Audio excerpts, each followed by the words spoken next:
Hoje nós elegemos uma página do livro Pão Nosso, no capítulo 79,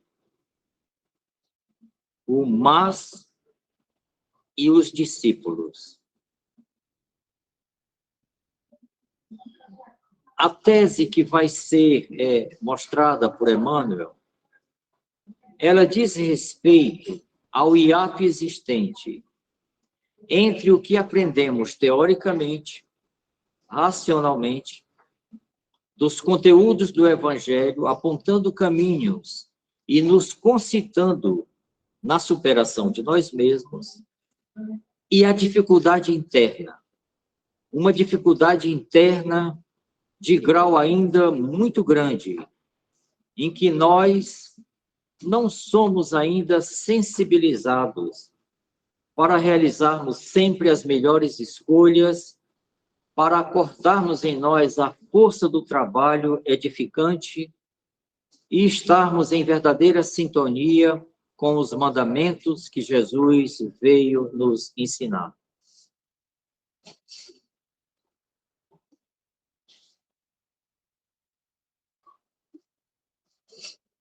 Em cada momento, não esqueçamos que toda a criação, em todos os níveis de evolução, em todas as frequências dimensionais, estão submetidas às mesmas leis eternas e imutáveis do Pai Criador, aplicadas em conformidade com o meio em que estejamos, com o nível de despertamento consciencial e com a situação coletiva na qual estejamos estagiando e realizando as nossas experiências.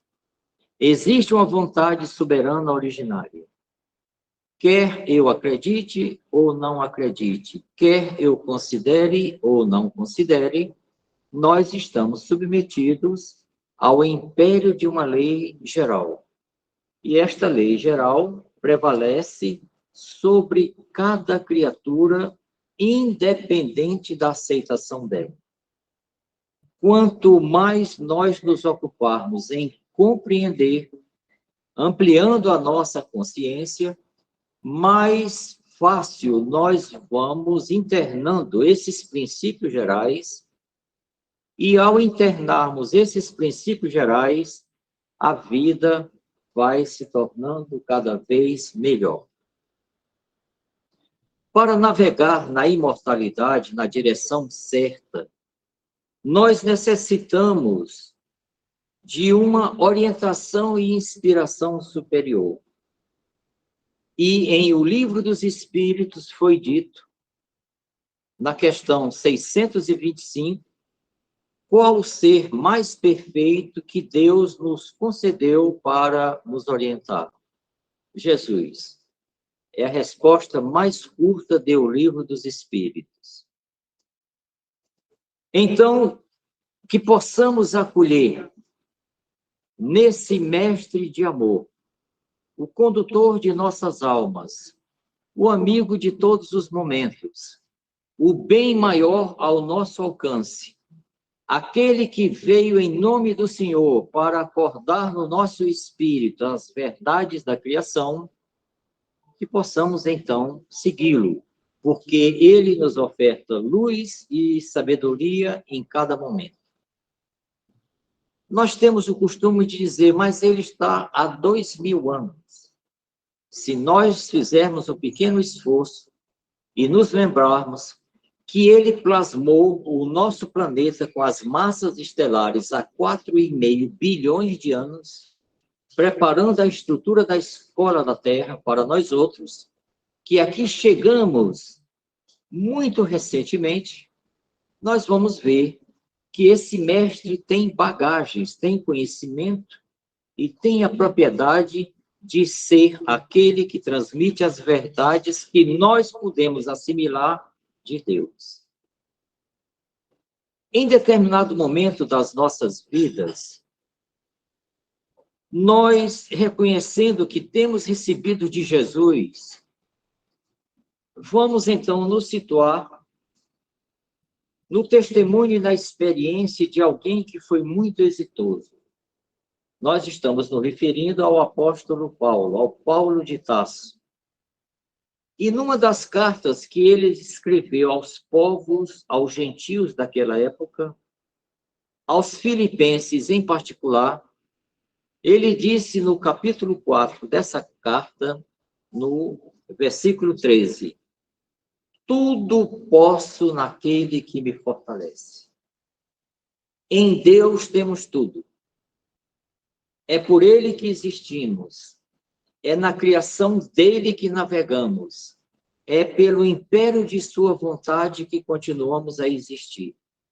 Tudo o que estamos nesse momento ostentando em termos de consciência, de acessórios para o nosso ser espiritual, ainda que temporário na reencarnação, é uma concessão divina. Nós somos gratos pela existência. Ele nos concedeu a existência. E essa concessão é irreversível. Nós vamos existir por todos os erros. Então, aprendamos um pouco como que Paulo de Tarso encontrou a confiança que nós ainda buscamos alcançar para trabalhar o nosso mundo interno. O que nos separa da felicidade somos nós mesmos, por duas condições presentes: a ignorância originária e as sombras dos malfeitos e das violações que imprimimos pela nossa vontade, pelas nossas escolhas, a essas mesmas leis que devemos observar.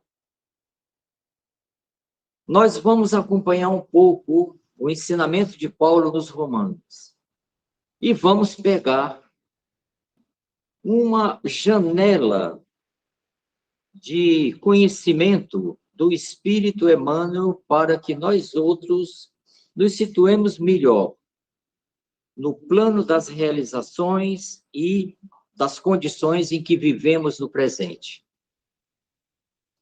O título esquecido, o título que foi eleito do Pão Nosso, sobre o título O Mas e os Discípulos, é mostrando que entre a felicidade, o amor e a harmonia, o mas é o orgulho e o egoísmo. Se a gente pudesse fazer uma dicotomia simplificada, de um lado, nós desejamos os estados de ventura, de felicidade, do amor estuante no nosso ser, de tal maneira que nós estejamos em harmonia, em serenidade e em ventura em todo o tempo das nossas ações e vivências.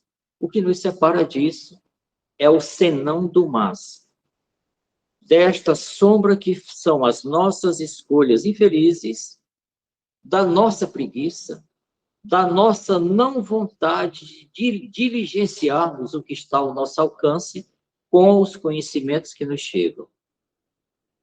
São Paulo falou aos filipenses que a fé viva, sabendo que Jesus é a luz do mundo, anotando o que foi registrado pelo apóstolo João no capítulo 8, versículo 2. Dizia João que Jesus novamente nos falava: eu sou a luz do mundo. Quem me segue não andará nas trevas, mas terá a luz da vida. Jesus, nos conhecendo, ele fez algumas revelações sobre nós mesmos, mas sempre nos concitando e nos convidando a encontrarmos os caminhos que nos levam a esse estado de ventura que é um desejo de todos. Antes dos versículos de Mateus 5:13 a 16, tem o 5:3 ao 5:11, que são as bem-aventuranças.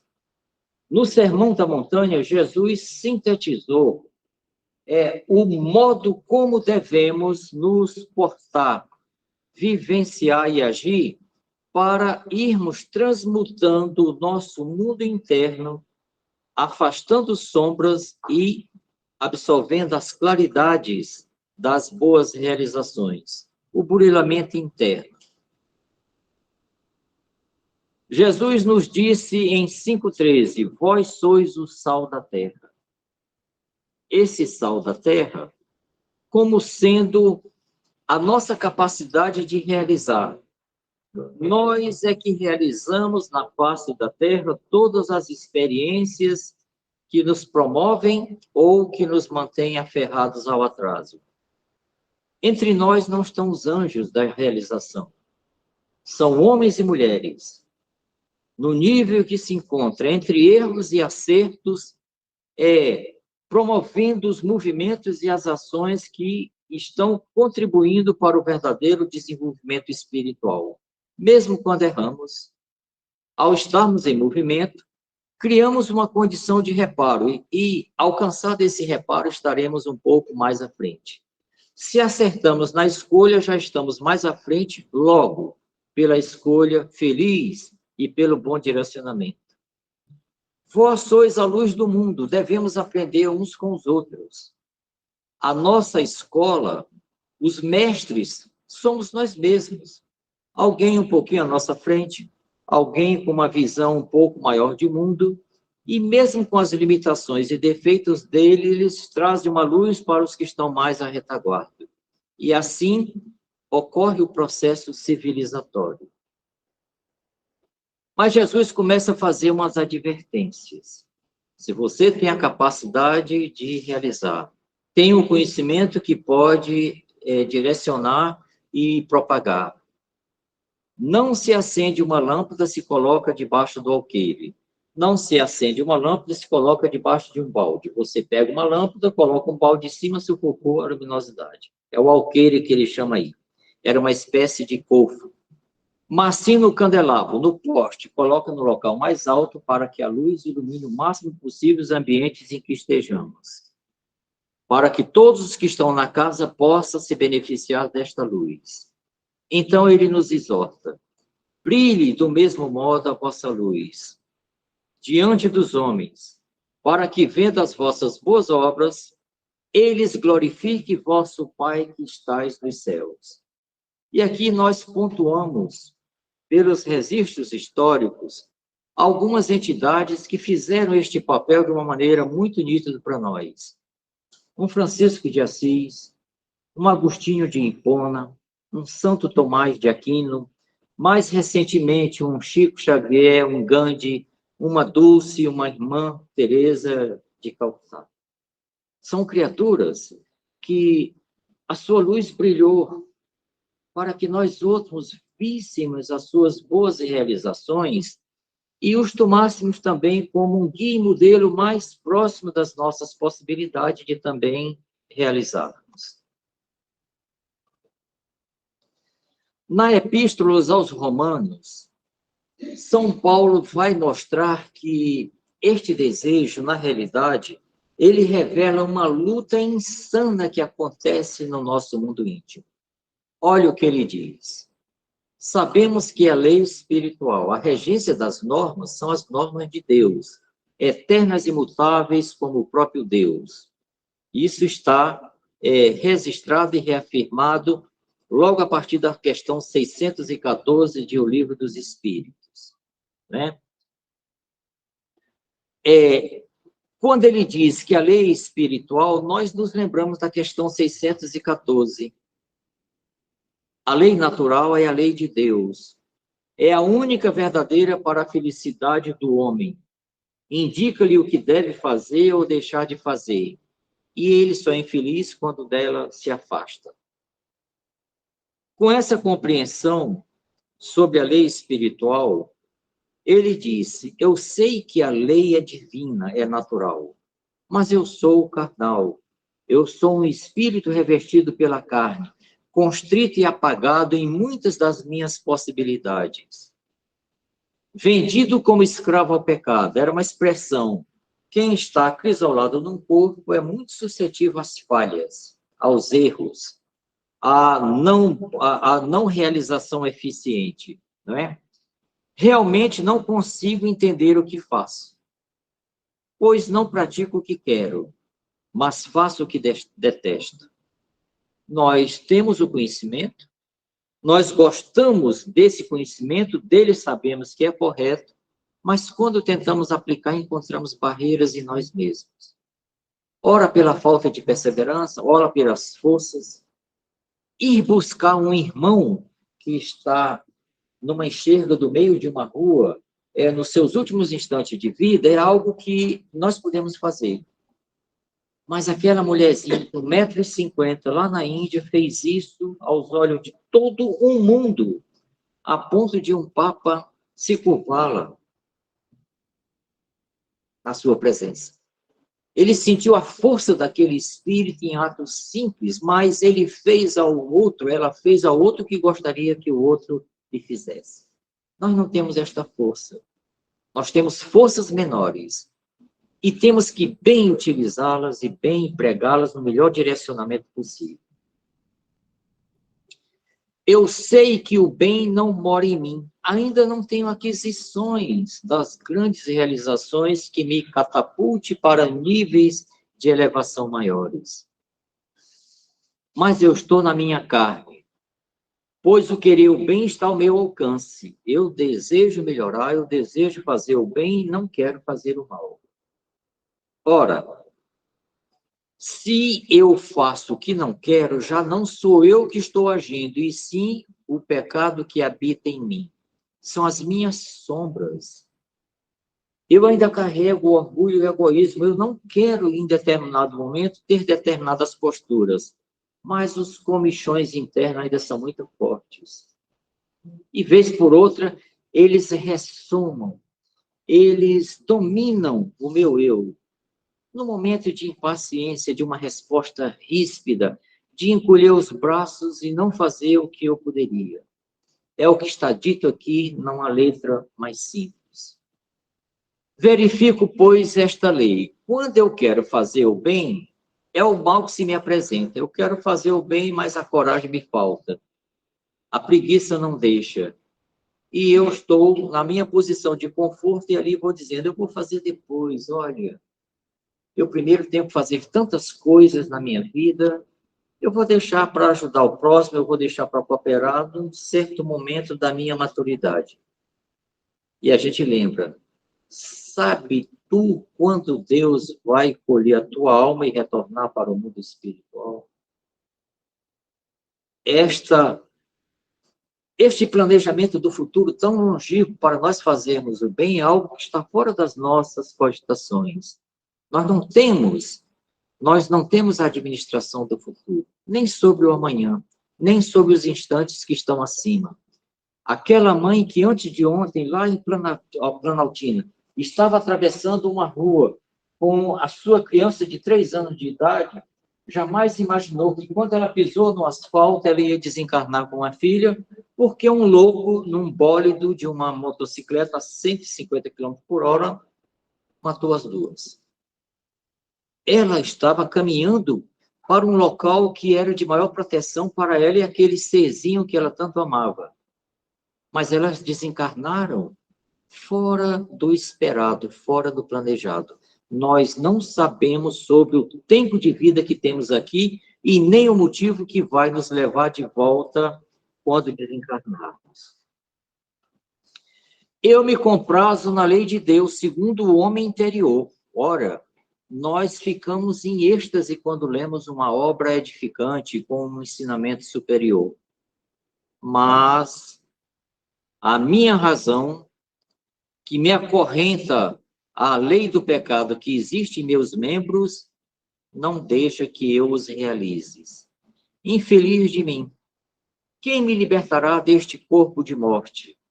Graças sejam dadas a Deus, porque Jesus Cristo, Senhor nosso, assim, pois, sou eu mesmo que pela razão sirvo a lei de Deus e pela carne a lei do pecado. Sou eu que tenho que trabalhar as minhas limitações.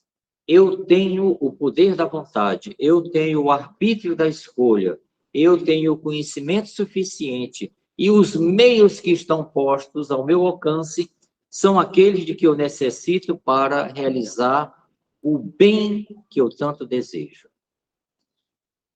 O apóstolo Paulo reconheceu dois estados no mundo interior da criatura. Uma parte da consciência alcança as primeiras claridades do entendimento. É o self que começa a acordar em nós, se desprendendo do ego. Aquele aspecto superior de nós mesmos.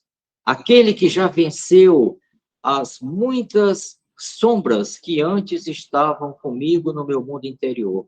Eu comecei a vencer a mim mesmo. Desde o instante que eu fui criado até hoje, dos milhões e milhões de anos de evolução, eu cheguei na condição humana. Então, eu sou um vencedor de mim mesmo em muitos dos aspectos. Mas esta parte boa já exercita a razão e sabe que a lei natural é boa. E assim nós devemos nos fixar cada vez mais nesse chamamento. A outra parte que está em nós, que ainda é a maior parte, porque estamos ainda muito no início do processo evolutivo, carrega consigo os instintos, o primitivismo, a ignorância, esses que fomentam o egoísmo e o orgulho, fonte de todos os males e infelicidades que graçam no mundo. A maior parte dos seres que partilham conosco as experiências comuns na face da Terra são criaturas em que a maior parte de dentro de si ainda são sombras. Não são seres que acordaram para os aspectos superiores da vida. Podemos compreender sua fala de modo resumido que, pelas claridades do entendimento, observamos e cumprimos as leis do Senhor. Pelas sombras que ainda habitam em nosso eu, manejamos o orgulho e o egoísmo, dando curso às infrações e violações da lei do Senhor. Mas a consciência já nos aponta: você pisou na bola, você não deveria ir, não deveria ter falado o que falou, deveria ter tido um pouco mais de paciência. Olha, tem alguém ali que precisa de você e nem sempre é de recurso material. Muitas vezes é para você emprestar o ouvido, para dizer uma palavra amiga, né? Então, nós temos os mecanismos que estão atentos e vigilantes para fazer conformidade entre as nossas escolhas e ações e o que a consciência já nos sinaliza. Numa pequena parte, somos vencedores, agindo de modo a proporcionar felicidade pela observância da lei.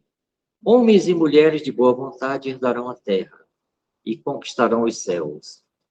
Noutra parte maior, ainda somos perdedores em nós mesmos, agindo contra as leis, resultando em aflições, sofrimentos, dores, desespero, tristeza, melancolia, depressão e tudo aquilo que nos leva para os estágios do desconforto, das sombras, da infelicidade.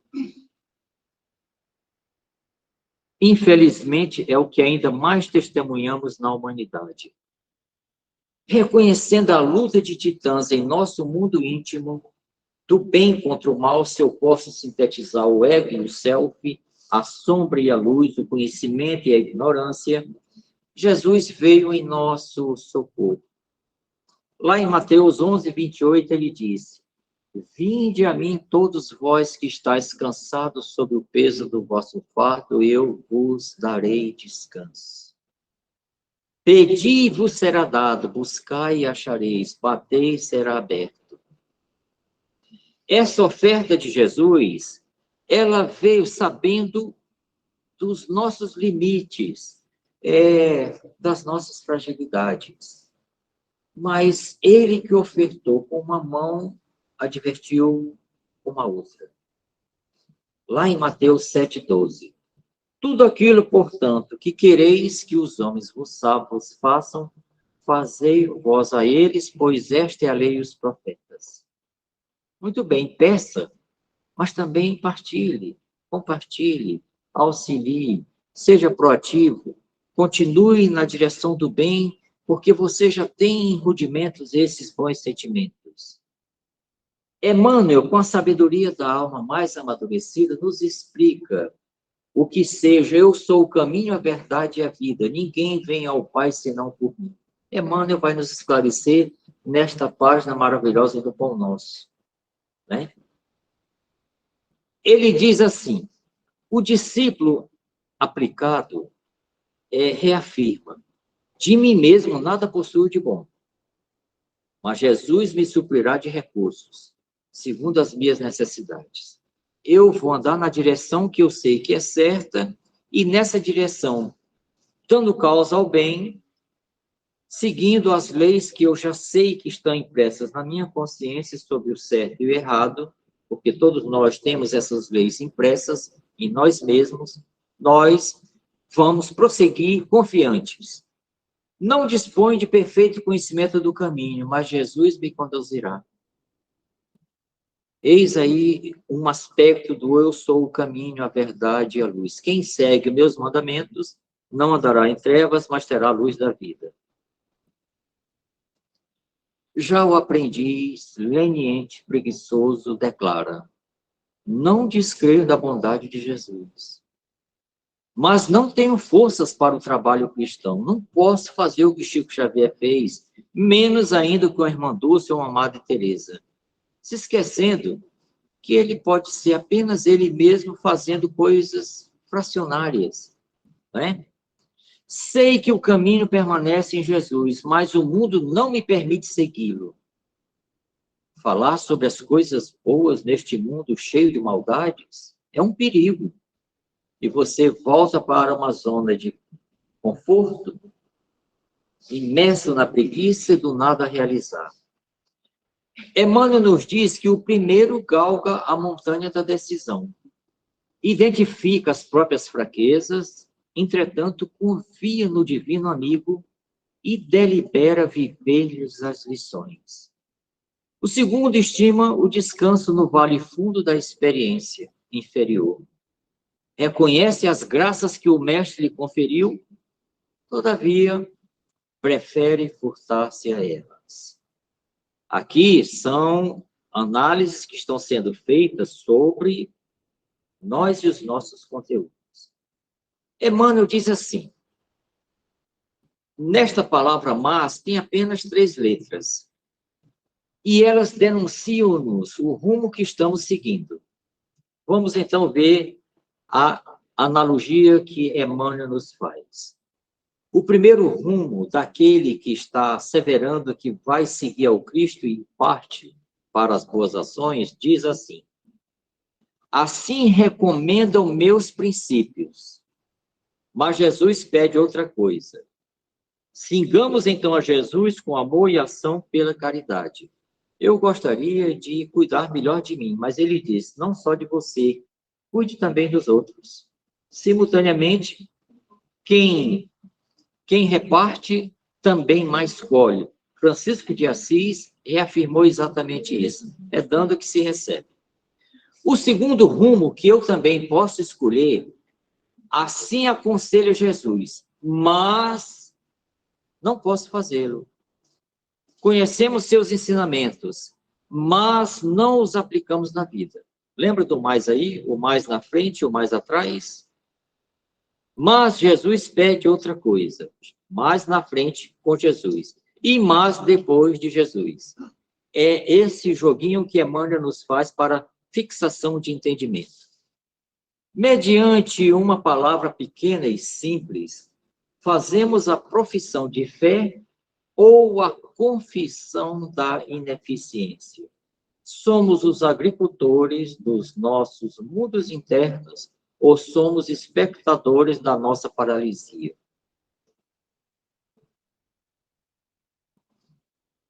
Lembremos-nos de que Paulo de Tarso, não obstante apedrejado, perseguido, preso e depois executado em Roma, conseguiu afirmar vitorioso aos filipenses, tudo posso naquele que me fortalece. Muito embora ele tendo feito aquela dicotomia na carta aos romanos, penso fazer o bem, mas não faço o bem que eu desejo. Penso em não praticar o mal e faço o mal que eu já não suporto mais. É o mesmo que disse, tudo posso naquele que me fortalece. É o mesmo que disse, tudo lhe é permitido, mas nem tudo lhe convém. Seja Jesus a nossa inspiração e fortaleza. E que permaneçamos nesse estado de reflexão, de busca de conhecer a nós mesmos, porque precisamos nos libertar das algemas que nos mantêm numa ancestralidade que já não mais nos serve. Nós não podemos nos educar apenas pelos instintos que nos trouxeram até bem recentemente, antes de entrarmos nos níveis da razão. Agora que a razão chegou com uma concessão divina para nós outros, os instintos têm que ser cada vez mais subalternos no nosso processo de escolhas. Que pensemos sobre o chamamento que recebemos nesses pequenos minutos na Casa Espírita Fonte de Esperança. Eu estou me atendo aos 35 minutos porque, atendendo ao pedido dos presentes, que a gente conversasse num tempo menor.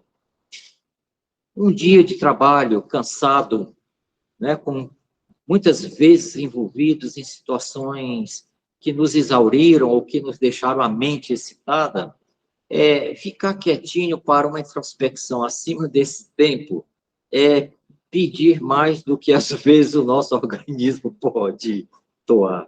Mas estamos aqui para as perguntas, tanto da sala quanto dos presentes, em termos de colocações. Se deseja fazer as colocações, e pode ativar a câmera para que os nossos amigos da sala vejam os que estão aqui na presença. Pode tirar eu vou tirar aqui a apresentação.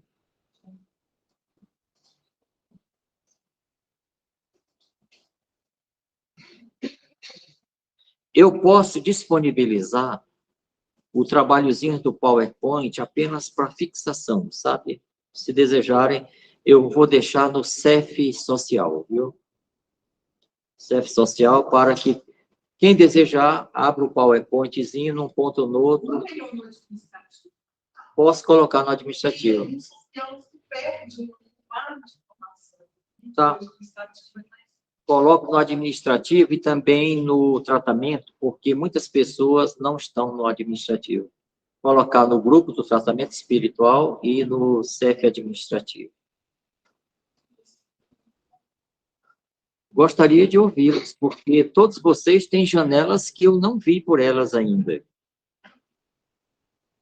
Carlos, as suas colocações me chamam a atenção. Só um instantinho. Eduardo, leve o celular com o microfone, porque a pergunta, a colocação de Jarlene, todo mundo da sala vai ouvir também.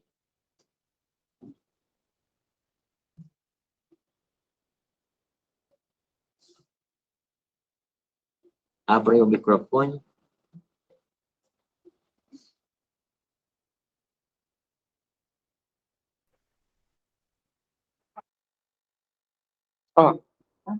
Então, Carlos, eu só queria ressaltar o que você colocou aí, como é difícil essa luta interna com nós mesmos, né? Nós já temos a consciência do que é certo, o que é errado, o que não devemos fazer, mas sempre vem aquele ímpeto, né?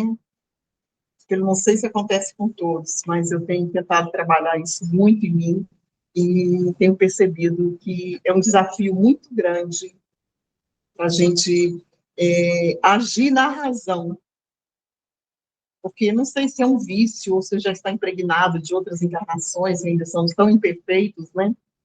Mas a gente sabe o que é certo, o que é errado, mas na hora que acontece a situação ali, você não consegue parar, em fração de segundos, você não para raciocinar o que eu devo falar, o que eu devo fazer, tem no automático, e esse automático, ele já está com uma programação que não é a melhor. A gente tem que tentar mudar essa programação, o que é um desafio muito grande, né?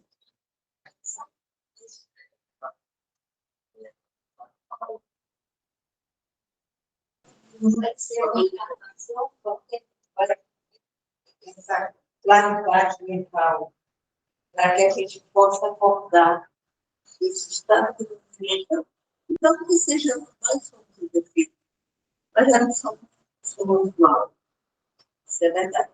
Mas essas atitudes que a gente toma muitas vezes impensadas, Isso está dentro de nós, no nosso nível de evolução. Ninguém que acha que vai dar um... Ai, eu dei um passe, não. É mentira. Nós então, estamos trabalhando. Aqueles que dizem assim, ai, eu não me incomodo mais com isso. Isso no seu carro. Ela vem com todos os demônios que ela tem. É verdade, porque vem o nosso, que ainda não se... A gente vai trabalhando. E pode ficar estacionado e achar que a gente vai gostar daí, tem que precisar de grande, e a gente vai ficar acomodado. Mas a gente achar, já superou. Às vezes eu fico assim, olha, quando eu vejo assim, chega aqui, a gente queremos, Deus, ai, como sentimento, é mentira. É mentira. Quem diz assim, olha, eu amo todo mundo, quem diz que ama todo mundo, não amo ninguém. Eu escutei essa frase desde o cedo, mas só sua vida da vida. Eu fiquei assim, história é essa. E ela começou muito esclarecida. Ela falou muito sério, a gente estava vendo, olha, quem diz que ama todo mundo, que você tem a sua vida. Você trata bem o outro, procura ser agradável, mais dizer mais. É isso. E olha que eu já estou nessa idade, e já estou mostrando muito bem. E não é isso. É muito difícil estar na fase de mostrar. Principalmente depois que aí se torna mais difícil pela nossa responsabilidade. Porque você não pode pedir para você. Você não, já perdoei, várias coisas. Agora sair abraçando, beijando todo dia, ela se sentir que a gente perdoar, não precisa convidar o inimigo para sentar na nossa vida. Agora tem espírito que pode fazer. Agora tem que estar abraçando, beijando. Nós temos que estar nosso espírito para a gente ver, né? Não fraqueza, não somos Bom, a lição de hoje nos auxilia muito. É só, olha a beleza do conhecimento e da fé. O que nos disse São Paulo? Não consigo segurar minha língua, não consigo segurar os venenos que estão no meu mundo interno em muitos momentos das minhas relações e atividades. Ele falou isso em Romanos, quer dizer, eu tenho a informação de que Jesus salva. E é por isso que está dito ali, reconhecendo a força titânica que está dentro de nós para mudar, a inércia do atraso, é que Jesus disse, nesse momento você tem que dizer, vale-me, Senhor, me ajude. Me ajude, Senhor, que eu não quero continuar pensando, fazendo desse modo. Jesus ofereceu. E Santo Agostinho nos deu também mais um impulso. Tu conheces a ti mesmo todos os dias refletindo sobre o que fizemos de bom, o que fizemos que já contraria a consciência, o que deixamos de fazer, como as memórias estão vivas antes da gente partir para o desprendimento perispiritual, que a gente examine o dia para, aí sim, entre o proativo e aquele que não sai do lugar, eu não tenho que arranjar desculpas, sempre desculpas para as minhas inações ou más escolhas. E quanto a essa resposta que a Jarlene colocou do instante, eu me lembro de uma recomendação do Dr. Augusto Cury a respeito do lóbulo frontal anterior e posterior, o córtex frontal e o lóbulo anterior. No córtex frontal estão guardadas as memórias mais traumáticas, as memórias mais impactantes, aquelas que me desagradam, mas estão guardadas aqui. Bateu, levou. Comigo é na lata, não tem negócio de guardar troco, não. Devolvo tudo e... Ai daquele, eu sou verdadeiro. Quer dizer, tacou esse murro, mas na hora que um passa por uma dele, desmaia. Ninguém me compreende, ninguém tem paciência comigo. Então, o doutor Augusto Cury disse o seguinte, leva cerca de quase 30 segundos para que as informações que transitam pelos nossos sistemas cerebrais até chegar nas memórias mais amadurecidas, as nossas memórias analíticas, aquelas que nós guardamos depois que analisamos. Então, antes de você dar uma resposta que você sabe que se for pelo impulso o negócio vai ser feio, ele não diz, conte até 10, não, conte até 30. Morda e prenda a danada da língua, porque é ela que nos trai, a maioria das vezes, em muitas circunstâncias, né? Doutor Augusto Cury diz o seguinte, quando você tem um pouquinho de tempo para pensar, normalmente você vai dar a resposta mais analítica e mais amadurecida.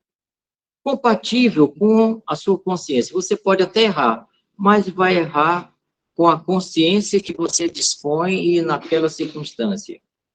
A gente falando sobre as dificuldades que nós temos de trabalharmos no nosso eu para a transmutação do ego para o self, da sombra para a luz. Naquela passagem que São Paulo disse que eu não faço o que quero, né? Porque eu sei do ensinamento de Jesus, mas como estou preso na carne, ainda derrapo naquilo que eu não mais gostaria de fazer.